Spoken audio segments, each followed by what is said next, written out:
We are back on SportsBit Betting Insight today. Paulie and Teddy, Monday, September 12th.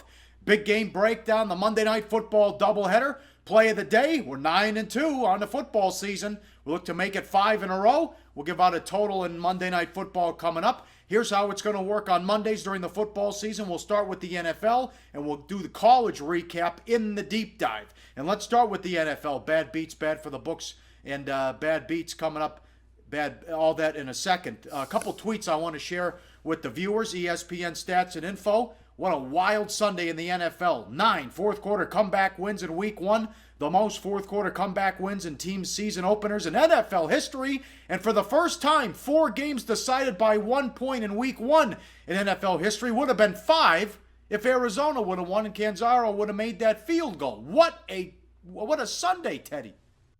Well, yeah. I mean, if it wasn't for the Colts' safety on the last play of the game, 8 of the first 14 NFL games of the season would have been decided by 2 points or less or in overtime. Now, number one, that means it was not a good NFL weekend for chalk layers. The favorites got destroyed. I think 4-10 against the number.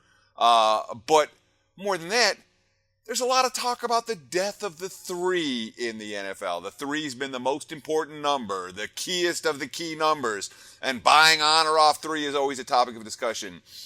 3's weren't particularly good to buy on or off of last year, and boy, when you see all these games decided by 1 and 2 points, and the field goal not being a factor, maybe there's something to the theory of the death of the 3 in the NFL. Yeah, how about one of the blowouts, the Eagles? Oh, the Browns stink, Teddy. Oh, my God. The biggest margin of victory yesterday. Yeah, the Philadelphia Eagles. Now, I will tell you this. That will not happen again in 2016. Philadelphia's not going to have the biggest margin of victory of any team in the league in any given week. But the team that plays the Browns will have the biggest margin of victory again, and quite possibly, Paulie, multiple times. Cleveland was god-awful on Sunday. It's going to be a long season for Browns fans. Let's start with bad beats. Chargers money line, they're up 21 points. They're up big in the second half. And as we tape this early Monday morning, Keenan Allen could be out for the season with a torn ACL. The offense shut down when he went out, and the Chiefs come all the way back and win it in OT. Yeah, the most underrated quarterback in the NFL. We've been talking about it all month. Talked about it all August. Alex Smith, Kansas City, a team that has not gotten the respect. And boy, they came out flat as a pancake. San Diego looked great until Keenan Allen got hurt. And now they, as you mentioned, once he got hurt, and boy, that took the life out of that team. The offense stopped. And Casey got momentum, and the momentum kept on rolling. A brutal beat, 21-3. Yeah, Chargers moneyline backers deserve a little bit of sympathy on a Monday morning. Kickers wreaking havoc on moneyline bettors. Nick Folk misses an extra point, and I mentioned Cannizzaro misses the game winner for Arizona, Teddy. Yeah, and Folk obviously was the difference between the Jets going to overtime or not going to overtime or whatever insanity. I mean, the game went a long time after that extra point. He also missed a short field goal. And for Arizona, I mean, the kickers were missing stuff all over the place on Sunday. Blair Walsh picked up right where he left off in the playoff loss for Minnesota. He had a rough afternoon. I mean, extra points were going down. Field goals were going down. But when it determines a game, when it's win or loss because the kicker can't get the job done, yeah, Folk and Castanzaro deserve a little bit of extra jeers. Yeah. How about some bad bets? The Saints, plenty of money on the Saints. The Raiders get a huge win. How about Del Rio going for 2, Teddy? Did I like what Del Rio did? I love what Del Rio did. Love it. Okay? And I love the fact that he told ESPN, he gave him the bird. You know, good thing ESPN isn't coaching the Raiders. When the ESPN stats and info tweet came out and said, oh, there was a 51% likelihood that they were going to win if they kicked the extra point and only 44% if they went for 2. Number one, the math is wrong. All right? There can't be a 51% likelihood to win if they kick the extra point because, A, they have to make the extra point. B, there's still a little bit of time left on the clock for New Orleans to score. And C, they're no better than 50-50 in OT. So the math, the program itself obviously is flawed. And 2, Del Rio, before the drive even started, he said, we're going to go for 2 when we score this touchdown. We're going to win this game right now. And you have a Saints defense that's on the ropes. It's week 1. Nobody's conditioned properly. I'm with you. Take the ball, punch in the end zone. You got the defense on their heels. Get your 2-point conversion, go home a winner. Agree 100% with the more aggressive strategy and not the kick the extra point and play for OT the conservative way. That's not 2016 NFL football. Yep, huge win for the Raiders. More bad bets. The Seahawks, bet up to 10.5. They escape with a win at home. We had the Dolphins play of the day. And the Bills, 7 points, 160 yards of offense. Are you serious? Fewest since 2006. Yeah. Buffalo, they lose Cody Glenn. Big piece of that offensive line. Don't know yet how long he's going to be hurt. And as for Seattle, Russell Wilson was running for his life in that game, just like we told you he would be right here on SportsBit. Wilson, he got hurt. Sue stomped on his ankle. It was a heck of a last drive to get the touchdown. And then Hauschka missed the extra point. I left him out of the kickers that let their team down on Sunday. But all that Seahawks money dead. And, of course, the Bills certainly weren't a good bet on Sunday either. Arizona went to 9.5 with Gronk out. Nobody is better than Belichick. How about this tweet? Aaron Schatz, FootballOutsiders.com. There's the tweet. Let's summarize. The Pats just beat one of last year's Final Four teams with no Brady, no Gronk, Solder, or Vollmer, and they were -2 in a turnover battle. What a huge win. Exactly, and they won straight up. And, of course, remember, that line opened pick'em back when it first came up last spring, before the Brady suspension. After the Brady suspension, it reopened Arizona -6. And when Gronk was announced as being out, all of a sudden, boom, boom, boom, and the money pours in on Arizona. Closed 9.5 at many shops, and that, my friends, was not a good line to lay with Arizona. New England with the straight-up win, and as you mentioned, nobody does it better than Belichick. Can't give Hoodie that many points. Come on, he's the best. All right, well, God, we love football. The books took a beating here, Teddy. Run down all these middles.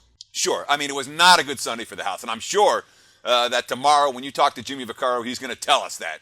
Of course, be sure to tune in to SportsBit every weekday on Tuesdays. Paulie gets 5 great minutes with Jimmy Vaccaro, legendary Vegas oddsmaker. But the only thing that saved it from being a complete and abject disaster was that Sunday night game, because Sharps and Squares both were on the same side of that Pats-Cardinals game, and it was the wrong side. But that came on the heels of a day in which, boy, the Bengals-Jets fell really bad for a lot of shops. That was pick'em up to Cincy -2.5, then back to the Jets -1, and back to pick'em, and boom, the Bengals win by 1. Doesn't matter which side you bet in that game, you're supposed to cash your ticket. Same story with the Packers and the Jaguars. That fell really bad. Green Bay opened 4, got bet up to 4.5 and 5, closed back down to 3.5. Again, whichever side you bet, doesn't matter if you bet the Packers or the Jags. I'm not saying you cash the middle and bet both sides, but it doesn't matter which side you bet. You're supposed to cash that ticket. Bettors did. Ton of money came in on the Detroit Lions, obviously. And let's not forget the Vikings-Titans total, middle 2. That was bet down from 42 to 40. Where's it land? 41. None of those games were good for the house. They were all, and some of them were real disasters. All of them were. The Vikings-Titans was probably the least hurtful of the bunch, but I know Bengals-Jets hurt a lot of books, and the Lions hurt a lot of books, both here in Las Vegas and offshore. Yeah, I love this show. I can't wait to talk about this stuff for the next 5 months. Up next, big game breakdown. Monday Night Football. We start with the Steelers and the Skins. We'll get back to college and recap the weekend in the deep dive. And let's stay hot and make it 10-2 with our football record play of the day. It's all coming up on SportsBit. Betting Insight today on SBRPicks.com.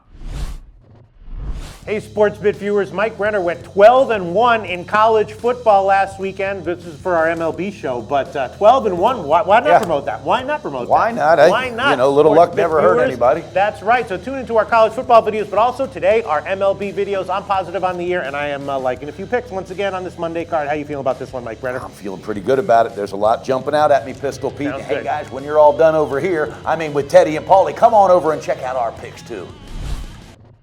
Back on SportsBit, Paulie and Teddy, big game breakdown coming up. College football now. It was supposed to be a light schedule. You didn't have a lot of marquee games, but all hell broke loose. Let's recap college right now in the deep dive. Bad beats. Indiana laying 17. They're up 30-3 in the fourth quarter. What the hell happened, Teddy? Well, the Hoosiers' defense was legitimately impressive in that game. I watched it for most of the contest, but fourth quarter, big lead. What does Indiana do? They allowed a block punt touchdown and then 1 touchdown drive late in the fourth with reserves getting some playing time. Worth noting, Indiana didn't care if they won by margin. program is just not at that level at this stage of the Kevin Wilson era. They were happy to win. They weren't that worried about blowing 17 of their 27-point lead. Yeah, how about Wyoming? Plus 26, down 7 points in the fourth quarter at Nebraska. Oh, my God. Turnovers. You already know it. Yeah, I mean, they had 4 of them. And the first 3 led to scores on short fields for Nebraska. Nebraska was in no position. They were fighting life and death to win the game, let alone win it by a margin.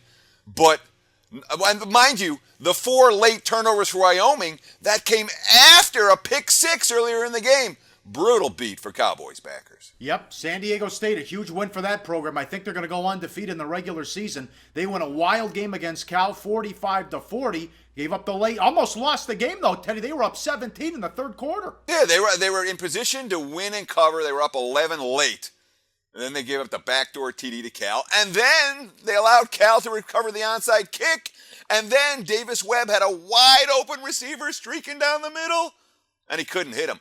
And there's going to be a number of quarterbacks that you're going to see that had monster stats from Saturday. And I'm telling you what, they didn't play great games. Davis Webb was one of them. Put up huge numbers against San Diego State. And he missed not just the wide open receiver for the game winner, but several other big plays throughout the course of the contest. Webb, big numbers. He wasn't really that good. Not that people had Oklahoma State money line, but for the bridge jumpers out there, the big story from Saturday, you got to be kidding me with what happened at the end of the Central Michigan Oklahoma State game. That is ridiculous. It's Mickey Mouse, and the fact that the officials blew it, misinterpreted the rules with the untimed down. The guys in the booth have the authority to reverse the call. They can do that if it's egregious. And for whatever reason, they knew it and still didn't do it. Change the result. Oklahoma State should have won. That's terrible. I disagree. Central had every right to win that game. They were just as good as Oklahoma State. I didn't have a money line ticket, and I'm kind of disappointed that Central won the game because now people are talking about them because the market's going to react to the win. But, yeah, the refs botched it. The refs botch dozens of calls every game. To say, all right, this one at the end, you botched it worse, therefore the team that won shouldn't have won. Well, I mean, you can't have the play. If once the play gets run, it has to count, period. That's the way I look at it. Win or lose. Yeah, I think it was like Miami Duke. If the kid's knees down, there was a forward lateral. Just change the result. Change the result. I agree with you. Yeah, well, it's worth noting that the officiating and the replay crews for that game have already been suspended. And it was like a 2-game suspension. It wasn't like a little slap on the wrist. It's like, yeah, you guys are going to get punched. You embarrassed us. Yeah, they did. It should have been a month. It was a horror show. All right, plenty they of don't have enough refs? Yeah, right, yeah. Plenty of bad bets. Kansas. Well, they're betting Kansas. Wow, that didn't last long. They got beat. That big move on Kansas. Yeah, this will be the last time you see Kansas favored over an FBS squad for a while. It wasn't close. The Bobcats went nuts early. What was it 21-0 before the Jayhawks woke up, and it was over by then. Kansas isn't rallying from 3 touchdown deficits at home. Big move on Eastern Michigan. Bet down from 27 to 23. Blown out, 61-21. Yeah, I mean, Missouri found a defense they can move the ball against. Yeah. Of course, it won't happen like that against SEC competition. Yeah, Penn State Pitt total. Bet down from 49 to 44. It was a shootout. 81 point, what was it, 42-39, 81 points scored. Yeah, I mean, wild game. There were no red zone stops. It was just touchdown, touchdown, touchdown. But Nittany Lions games, they just can't be totals in the low 40s anymore. Not with the pace of that offense, and obviously not against a game, maybe not with the state of that defense either. I got my concerns about Penn State moving forward. They were betting Purdue at home. They were bet down to 3. 3-point dog against Cincinnati. They lost. It wasn't pretty. Lost by 18. Yeah, I mean, it was all turnovers. I mean, David Blue threw the ball all day. And he just threw a lot of them to the wrong team. He had 400 yards passing, but 5 interceptions. Purdue, I don't know why they bet Purdue. I really don't. They bet them every year. Seems like in this home dog roll. Someday they'll learn. I don't know why they were betting this South Carolina game over. Well, I think they're thinking that the Bulldogs found a quarterback, which they did, but you can't be betting Gamecocks games over in the 50s. Certainly not, what was that, 44 up to 51? There wasn't much hope for that to be a high-scoring game, and it wasn't. Yeah, well, we told you. Another winner last week, Mike Leach at his best. Thoughts against the world, backs against the wall when they're big dogs. They bet Boise up to 13. Washington State had a chance to win. Yeah, they were live. And Washington State had a pick six in that game that ended up being the difference maker between winning and losing. But they were live to win straight up, just like we told you they would be last week right here on SportsBit. They bet Texas Tech heavy. Texas Tech lost 68-55 to Arizona State. Bullage had 8 touchdowns for Arizona State. Yeah, he had a kind of an ordinary game. He ran for 137 yards and 13 carries, caught 2 passes for 48 yards, but he scored 8 touchdowns on those plays. Demario Richard had 30 carries. He caught 3 passes and did not score a touchdown. That's a little bit of randomness, and at the end of it, that's a little bit of the coaching staff trying to get their guy a record. Which Bad for the books. We told you again. Lamar Jackson, 13 touchdowns in 2 weeks. All Louisville money, all money to the over, and no problem cashing again. Yeah. This is a bad game for the house. The Friday TV game.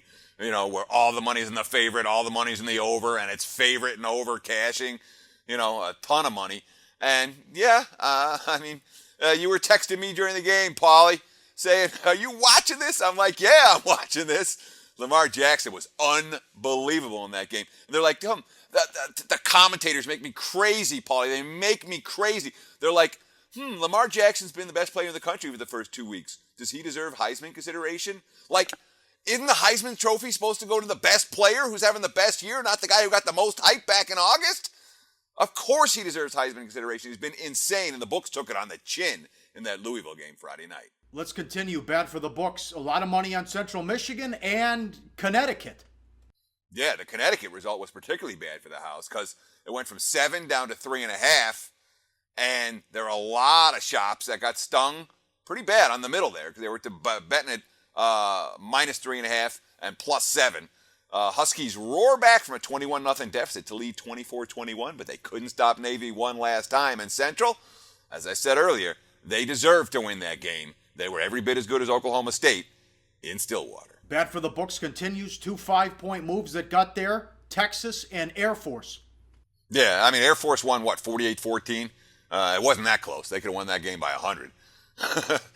Literally. It certainly felt that way. Yeah, the game's not long enough for Air Force to win by 100, but there wasn't much resistance in the second half. Let's just put it that way. In Texas, beating up on UTEP, the betting markets aren't going to make that mistake. The books aren't going to make that mistake on Texas anymore. They know now that the Longhorns are a team that's going to attract some betting attention. UTEP better this year, but they're not ready to hang with Power 5 conference foes. 2 more, fiddle in the middle. Texas San Antonio and a shootout. Hey, Vandy played an over.